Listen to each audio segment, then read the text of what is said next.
I have a perfect life. Or at least, that's what I thought until last month. I'm Jason, 32M, and I've been married to Emily, 30F, for 5 years. We have a shared business, a beautiful house in the suburbs, and plans for kids. Then, there's my cousin, Brad. We grew up together. He's closer to me than a brother. He's always been around. He even works at my company as the head of sales. But lately, the vibe has shifted. Emily started staying late more often for client meetings. Brad started acting weird, too, avoiding eye contact, acting jumpy. I chalked it up to burnout. But last night, while the three of us were sitting on my patio, I noticed Emily's hand accidentally graze Brad's knee under the table. It lasted a second. She pulled it back the moment she saw me turn my head. I'm convincing myself I'm crazy. Tell me, am I just spiraling? After that dinner, I couldn't sleep. That gut feeling was eating me alive. This morning, while Emily was in the shower, I did something I've never done. I tried to check her iPhone. We've known each other's passcodes for years. I typed in the usual combo, our wedding date. Incorrect. I tried again. Incorrect. When she walked out, I played it cool. Hey babe, did you change your passcode? Wanted to check the weather? My battery died. She went pale.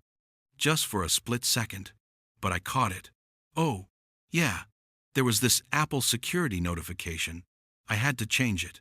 I'll tell you the new one later, she said, quickly shoving the phone into her robe pocket. She never gave me the new code. I have a pit in my stomach. A week went by. I'm trying to play the part of the loving husband, but inside, I'm screaming. Yesterday, Brad went on a business trip to the neighboring state. Emily said she was going to Pilates and then a girls' night out. When she came back late that night, she didn't smell like the gym or wine. She smelled like his cologne. It's a very specific, expensive mix of sandalwood and musk that I personally bought for Brad last Christmas. I asked how her night was. She launched into this detailed story about her friends Sarah and Jessica, and how good the Caesar salad was. Too many details. Liars always give too many details. I hugged her, inhaling the scent of betrayal, and I almost threw up right there on the carpet. I know it's cliché, but technology is a cheater's worst enemy. We have a shared iCloud account for family sharing. She probably forgot that location history sometimes syncs if devices are linked in the same ecosystem. Today, I sat down with my iPad. Emily's Pilates class wasn't at the studio. Her geolocation showed she was 40 miles out of town, at a cheap motel off the highway. And guess what? Brad's company car, which has a GPS tracker for mileage reporting, was parked at the exact same spot, at the exact same time. My world just collapsed. I wanted to scream, to smash everything, but I realized, if I explode now, they'll gaslight me. I need a plan. I need cold, hard calculation. I decided to play the long game. I told Emily and Brad that I had to go on an urgent business trip to Canada for 4 days to deal with timber suppliers. You should have seen their eyes light up. They tried to hide it, offering fake sympathy, but I could see the relief. I dramatically packed my bag, kissed my wife. It felt like kissing a snake, and shook my cousin's hand. But I didn't go to the airport. I checked into a Hilton right here in town. Before I left, I installed 3 hidden cameras with motion sensors and mics in the living room, the kitchen, and our bedroom. Let the show begin. Night 1. I'm sitting in my hotel room, staring at my laptop screen, drinking whiskey to keep from losing my mind. Brad showed up 20 minutes after my departure. They didn't even hesitate. But the worst part wasn't what they did in our bed, on our sheets. The worst part was what they talked about in the kitchen afterward, eating my pizza.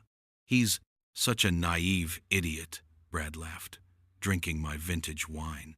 Just wait a little longer, babe.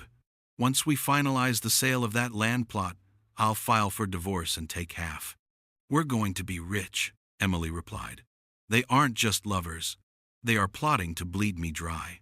Brad, My brother in spirit is helping my wife destroy me financially.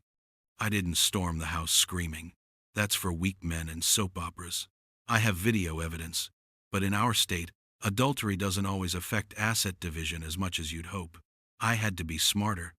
For the next 2 days, while they partied in my house, I met with top corporate lawyers and forensic accountants. We audited Brad's accounts. And bingo, we found a hole. Brad was stealing from the company. He was inflating invoices and taking kickbacks. It wasn't millions, but it was enough for a felony embezzlement charge.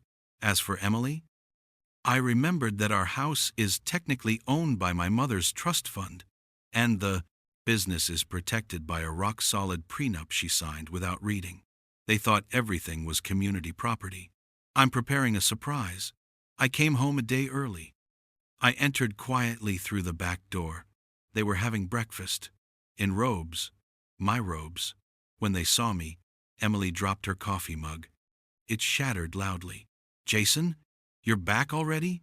Did the flight get in early?" "Yeah, business wrapped up fast." I smiled my scariest smile. "And I brought souvenirs." I tossed 2 thick folders onto the table. "The blue one is for you, Brad. That's your termination notice and a copy of the police report for embezzling $45,000 from the company. The red one is for you, Emily. Those are divorce papers and an eviction notice. You have 60 minutes to pack your bags." What happened next was pathetic. Brad tried to lunge at me, screaming, "You're lying!" But I was ready. I had pepper spray in my pocket. When he cocked his fist, I just pointed to the corner. "Brad, that's a live feed to the cloud. Do you want to add assault to the theft charges?" He froze. Emily was groveling at my feet, crying, grabbing my pant leg, screaming that it was a mistake, that I misunderstood, that Brad forced her, that he manipulated her. Hearing this, Brad snapped. "You're the one who said he was impotent and a loser. You threw yourself at me." They started tearing each other apart right in front of me, like rats in a barrel. I watched silently, poured myself a cup of the coffee they had brewed, and took a sip. It was the best coffee of my life. 6 months passed. Court battles are in full swing. Brad is under investigation. Emily is living with her parents, but they tried to land one final blow. Emily announced she was pregnant and that it was my child. Her lawyer demanded massive child support and alimony. Brad, just to spite me, was telling all our relatives that the kid was actually his, but I'd be the one paying for it. Yesterday was the hearing. Emily was dramatically rubbing her belly. The judge asked me about paternity. I silently handed a single document to the bailiff. 5 years ago, before the wedding, I had a severe infection that left me completely sterile. I never told Emily because I was afraid she'd leave. We planned for kids, but I knew it was impossible, and I planned to tell her later, or suggest adoption. The judge read the medical report. He looked at Emily. "Plaintiff, it seems you've made a mistake. The baby is Brad's. Emily gets $0 from me. But it wasn't over yet. You think it ended there? Oh no. Once the truth about the paternity came out, the real family nightmare began. My Aunt Karen, Brad's mom, started blowing up my phone. "Jason, how can you do this to your cousin? You're rich." "Everyone makes mistakes. It's love. You're destroying the family over your pride." She tried to guilt-trip me into dropping the police charges against Brad. She even made a group chat with all the relatives, calling me a monster who wants to put his brother in jail and leave a pregnant woman on the street. My response was simple. I uploaded a video clip to the chat, audio only, no visual, where Brad and Emily discuss robbing me blind and mocking Aunt Karen too. The chat went silent instantly. Brad realized he was losing everything. He was facing real jail time. He got desperate. He tried to blackmail me. Sent a text saying he would leak my company's client database to our competitors if I didn't pay him $100,000 hush money. He didn't know one thing. When I fired him in Part 8, my IT department didn't just lock him out. We installed keyloggers on the company laptop he forgot to return. We recorded the attempted server hack and his emails to competitors. Instead of money, I handed those logs to the FBI. Now, on top of embezzlement, he's facing charges for industrial espionage and cybercrimes. Brad dug his own grave deeper than I could have ever dreamed. Emily realized Brad was a ticket to nowhere. He's unemployed, under investigation, and bound for prison. So, she started the siege. Flowers on my doorstep, bought with my own money probably. 10-page letters about how hormones clouded her judgment and that we can raise this baby together like it's yours. One night, I found her on my porch in the rain. She looked pathetic. Jason, a child needs a father and a home. Brad is a loser. You are my life. Forgive me. She tried to push past me into the house. I didn't budge. I called the cops. She was screaming that I was heartless, while the officer wrote her up for trespassing, and I filed a restraining order. Now, if she comes within 100 feet of me, she goes to a cell. A month ago, Emily gave birth. It's a girl. Brad was already under house arrest by then, awaiting sentencing. Emily sued Brad for child support. It was the funniest court hearing in history. Brad's public defender stated, "My client has zero income and a debt to Jason's company of $45,000. He cannot pay," Emily screamed in the courtroom. "But you promised we'd take Jason's business." The judge was shocked by their audacity. The result? Emily is a single mom with no job, a baby, living in her parents' basement. Parents who are ashamed of her.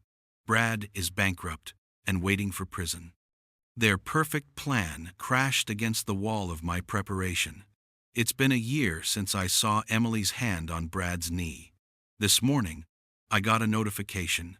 Brad was sentenced to 3 years in prison. Justice served. I sold the house. Too many bad memories. I bought a condo downtown that I always wanted, and a new car. Yesterday, I ran into Emily at the supermarket. She looked 10 years older, tired, with a crying baby, wearing cheap clothes. She saw me, her eyes filled with tears. She opened her mouth to say something, maybe to beg for money. I just looked right through her, like she was a glass window, grabbed my package of premium ribeye steaks, and walked past. I feel no anger, no love, just indifference. And that, my friends, is the best revenge. Stay safe and always check your passwords.